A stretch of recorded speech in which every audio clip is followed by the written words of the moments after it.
ladies and gentlemen, it is Sandy Spady, your host with Power Up Talk Show, a talk show that brings together community leaders, inspirational people that are making an impact in our community. Today, I have an amazing guest here, Jennifer Lee with Entry Ivory. And first of all, we always started off with our amazing Dion Brass. Let's do it right there. What do you have cooking up for us over there, Well, Dion? Sandy, today I am going to be doing a cucumber column, something easy, cool, and refreshing, but most of all, balanced. Something that you can have on a nice summer night, or that you can have at home when you're, I don't know, watching a sitcom or this show. Haha. All right, so we're going to go ahead and get started here.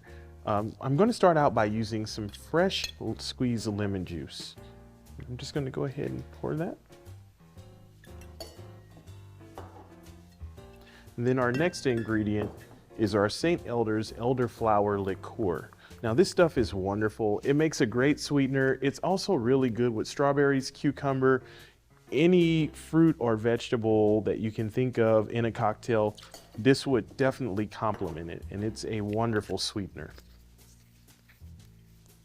And our last ingredient before we use our soda water on top is going to be our Western Sun's cucumber vodka.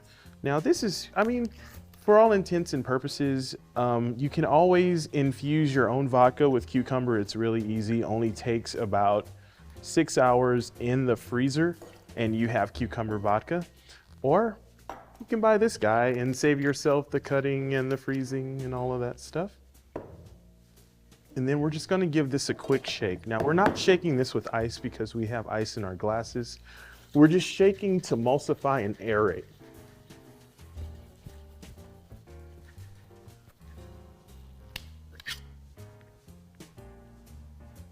All right. We're going to pour these.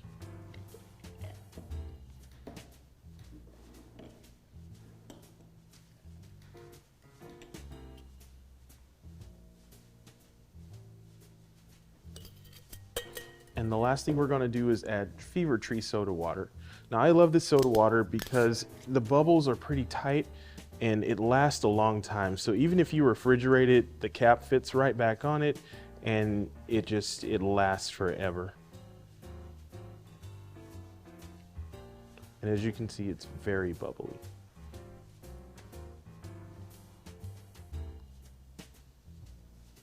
And there we have it. Our cucumber and elderflower collards. Sandy, I hope you enjoy these and please have a great show. Thanks, Dion. You're welcome. Alrighty, we're going to cheer to Dion's masterpiece. Yummy, okay. Very tasty.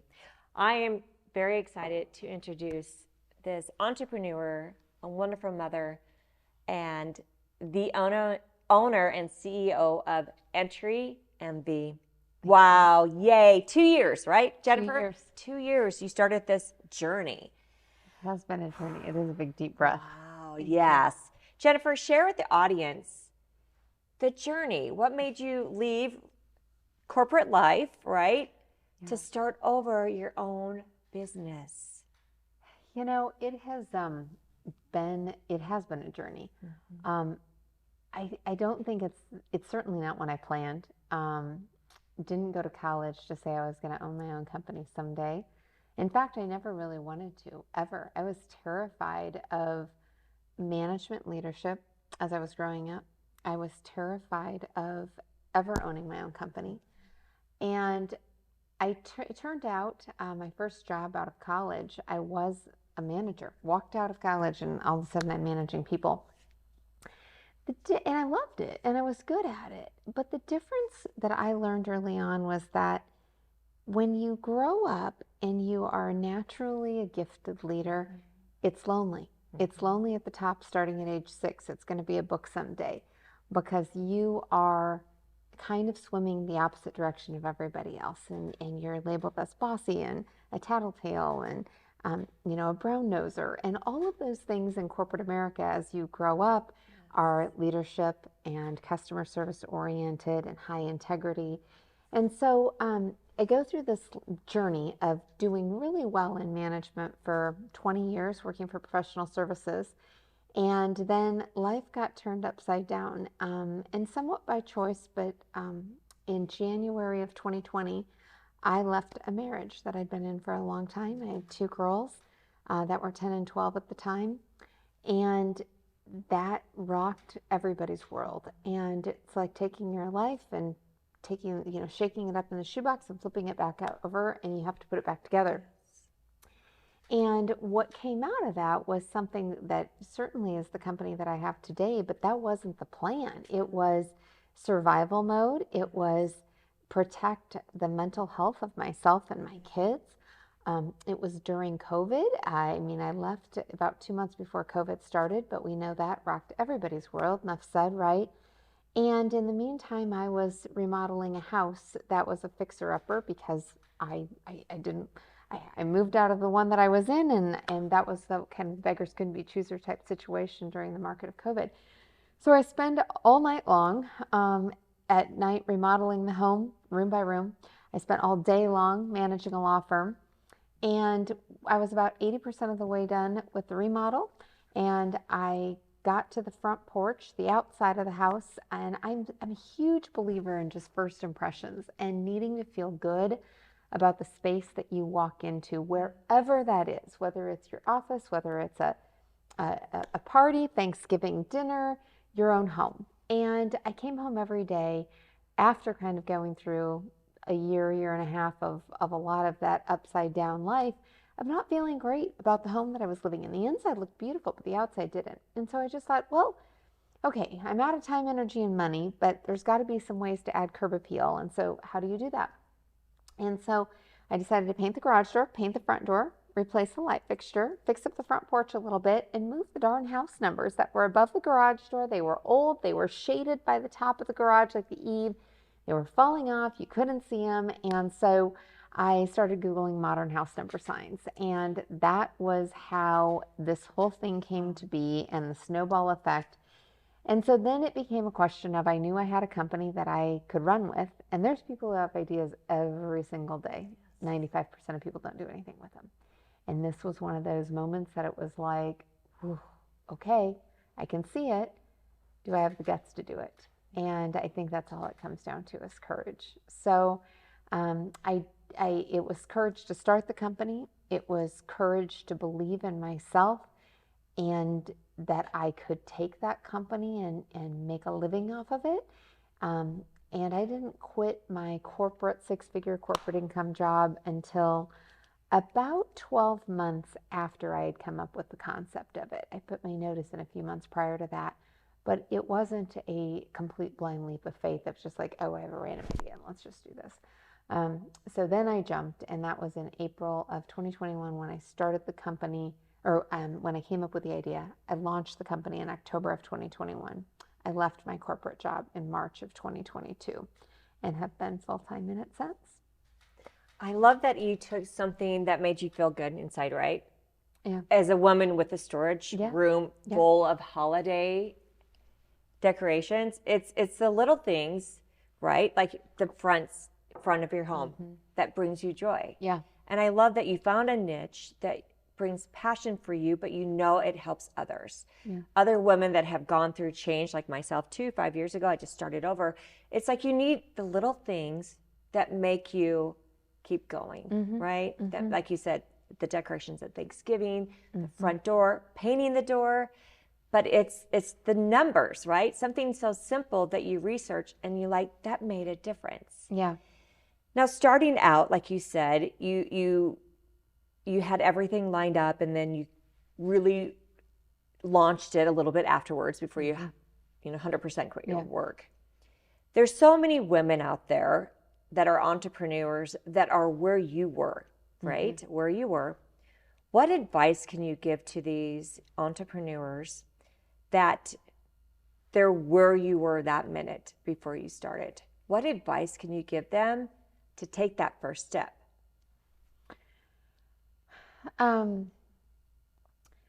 One of my favorite coaches said, don't quit your job when you've replaced your income, quit your job when you know how to replace your income. And I think that that's key. Um, and then there's this piece that you have to, you've got to give it your all. It's kind of, and I'm a go big or a go home kind of person. Like, I'm not just going to say, oh, a 20-minute walk is better than nothing. No, if I'm going to work out, like, it's all in. Like, we're going to sweat for an hour at the gym. And so I'm kind of like this in life of where anything is worth doing right. Like, I don't play halfway. I play all in. So I think that advice is that, live life to its fullest and play the whole game. And so, we as women have this, it's part of our society where we have just lived our life for everyone else. It's literally engraved. Like, we are there to serve everyone else. And we end up, we're moms and we're friends and we're daughters and we're sisters and we're granddaughters and, mothers and wives and all of these things. And then there gets to be this point of where you have to live your life for yourself. And if you are happy, everything else around you works so much better, right? So much better.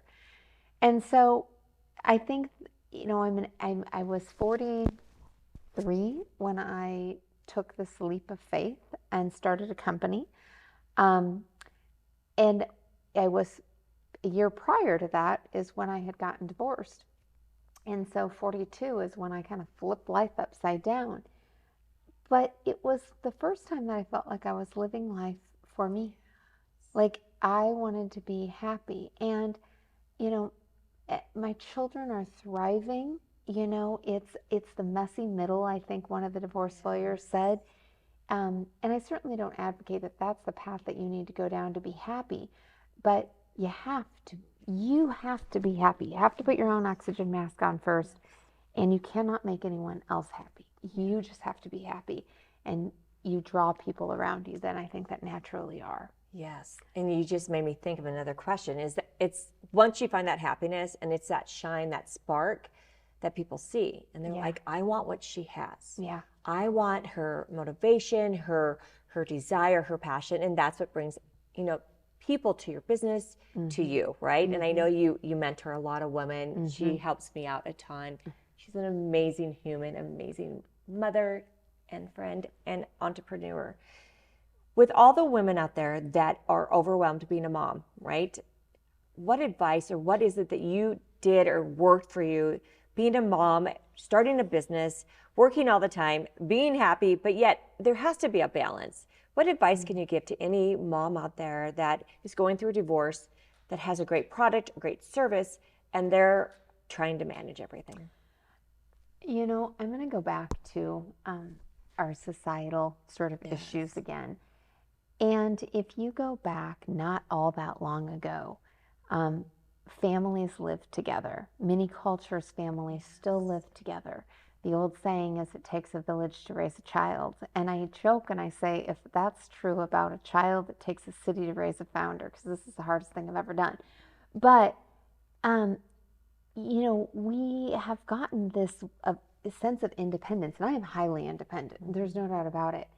But raising children wasn't meant to do alone, and it wasn't meant to be by ourselves. So, for me, part of it has been that my business has been out of my home for a long time. We just have now another location, but part of it is still out of my house. So my children, even if I wasn't there, were coming home to people in my house. I literally have opened up my home and said, this is my business. Everyone here, make yourself at home. And it's interesting, as you start a company and create a culture, we've created a very lived-in home feeling as a team, that it's important.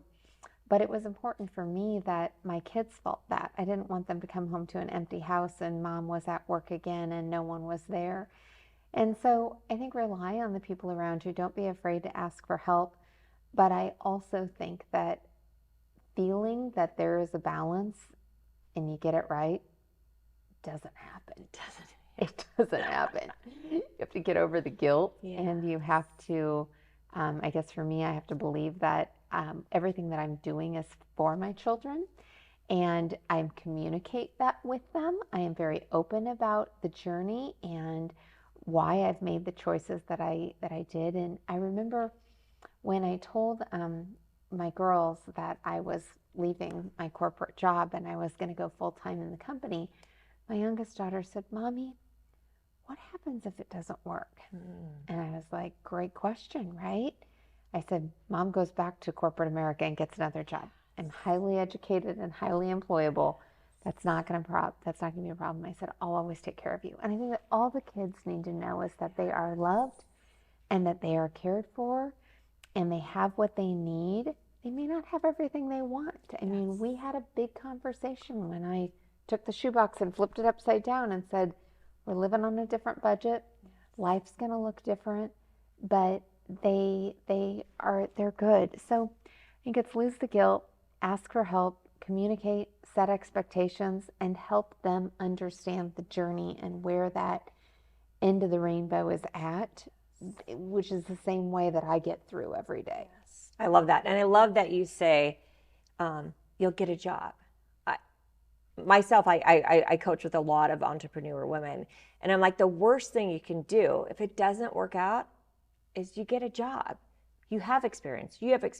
But if you don't take that opportunity, that's called regret, right? Yeah. And you're going to always wonder. And I love that you share that. I share that. It's so important to be present where you are and just go for it, right? Yeah. And always get a job. Always go back to work. Always go back to work. And I love that our new work, right? We're busy all the time, but it's our work. It's our businesses. It's ours. And that's what makes it different, right? I love that. It's just a passion. It doesn't feel like work. You know, I ran into one of my mom's friends at the grocery store I hadn't seen for several years. And she said, "Oh my gosh, I'm so proud of you. I see everything you're doing. Now you're doing this full time now, right?" I said, "Oh yeah." And she goes, "Oh, you must have so much more time with your daughters." And I started literally laughing. I was like, "Oh, I wish that were the case." No, I work more than I've ever worked in my life, but oh, I love it. I truly do. You know, one of my coaches really talks about that, you know, we only have one life. And I think that, I hope that COVID showed the world that, right? You can work and live in a 24-hour cycle, and we've moved away from that 8 to 5 a little bit. Yes. And we've demonstrated, especially women, can be more productive when you give them the freedom to do so and the lack of hours. Yes. This is what needs to be done in this time frame, and they'll just get it done. So, you know, for me, I do work all the time, but it doesn't feel like work. And that's what I love, like being a mother too, is as an entrepreneur, you can take your kids to school, you can be there for activities. When they go to bed, then you work, right? Yep. That's your time. So it's like whenever you find your time, for anyone out there that's entrepreneurs, that's your time.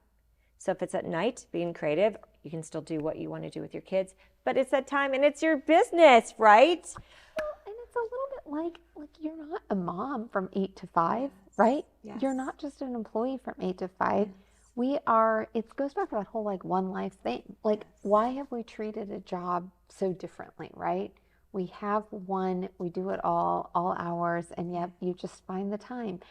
And I think it also goes back to this old saying that says, if you want something done, ask the busiest person to do it. And when you're busy and you're rolling and you have stuff to do and there's purpose, you just keep moving. Yes. Just do one more thing every day, right? Yes. One more thing. And it's amazing how much you get done. And I know you're cut from the same cloth, so you Yes, share that belief. And that's why we're here today. Tell me, what's next? What is next for Entry Ivory, like Envy? I'm going to screw that up, but yes. No, so Entry Envy is growing and going a lot of places, I think. So we currently have about 400 subscribers across the country, launched 2 years ago. This is a product that is affordable, and everybody who values sort of curb appeal, right, wants to have an easy way to celebrate holidays and seasons, wants their home to be identified either in a personal name with their last name or with their first initial or with their house numbers, can enjoy this. We have an interior version for assisted living facilities and apartments. We have versions for offices. So the common denominator is just easy, low maintenance, no water required, very tasteful decor for the holidays and seasons. So the market is big for this. And I think the sky's sort of the limit. It's going to come down to, as it always does, what do I want, right? When we can have anything we want. I always believe that, but you have to decide what it is you want. And that's the hardest part of the question. This is not a journey for the faint of heart. There becomes a point where you have to decide if you're going to keep a small business where you're going to take care of your family, or if you're going to kind of build an empire. And as I kind of said from the beginning, I'm a go big or go home kind of person. So we're not building a small business, we're building the empire. But with that being said, when I remodeled my home, I developed a tremendous amount of passion for getting more women into the trades and manufacturing. And so I look at this as so much more than just front doors. I really look at this as an opportunity to build a large-scale manufacturing company that encompasses trades, hire women, let them run it. They can be successful. I always joke and say women love power tools for the same reason men do. Literally, you feel powerful when you're running them. And we're building a great team, and that's what I've always loved. So I think that it's going to be a large national company, and I have an incredible amount of support behind me, starting first and foremost with the Nebraska startup ecosystem here that is incredible. But there is a whole nother world just that is beyond what I ever knew in the world of working for doctors and lawyers for 20 years that exists in supporting growing businesses. They are important for our economy. I want to employ hundreds of women someday, teach them, train them, empower them, give them leadership skills. I want to help other companies, manufacturing and trades industries, learn how to successfully attract, hire, and retain women in those fields. There's a lot of work to be done. So I think that Entry Envy right now is just the beginning, as it is, and there's a whole lot ahead. I have no doubt that this will be a national company. I have no doubt that you will bring women in to support them. So many women look up to Jennifer. She is such a mentor to really, you help so many women. She was a pitch judge at the pitch event, and we had 10 amazing women that shared their stories and their pitch, and Jennifer really gave them a lot of knowledge and support, and I appreciate that. Jennifer's also going to be at the Women with Voices Summit. Live Your Why, Look at Me Now. It's going to be January 20th, and she will be under the entrepreneurship panel speaker. So if you want more of Jennifer, make sure that you come to our summit and listen to her knowledge and her passion for helping women be the best, and to want more and to do more and to be powerhouse women. Jennifer, how can we help you? How can we support you? How can we have women get a hold of you? What can we do for you? Well, you are so sweet. Thank you. And thanks for having me today. All of our information about our company is on entryenvy.com. So if anyone out there, and we're social everywhere that you're social, and it's entry_envy. So anywhere that you are social, or if you're on your phone or in your computer and you are curious and want to check us out, that would be great. We make great gifts for the holidays, new homeowners, anniversaries, hard to shop for people in general. So would love for you to have your viewers and your community members investigate us a little further and share us with people that they think may love getting something in the mail every month to make it easy to celebrate holidays and seasons. I love that. Because there's certain times too when I think about holidays, is that when holidays weren't great for me, one thing that was great for me was decorating, right? I'm so excited to have Jennifer be a guest here on Power Up. And I am looking forward to seeing the amazing, great things that she's going to do. Thank you again for being on the Power Up Talk Show. And remember, only things can happen if you want them to happen, but it's that desire that it can happen too. Go make a difference and be the change. Thank you.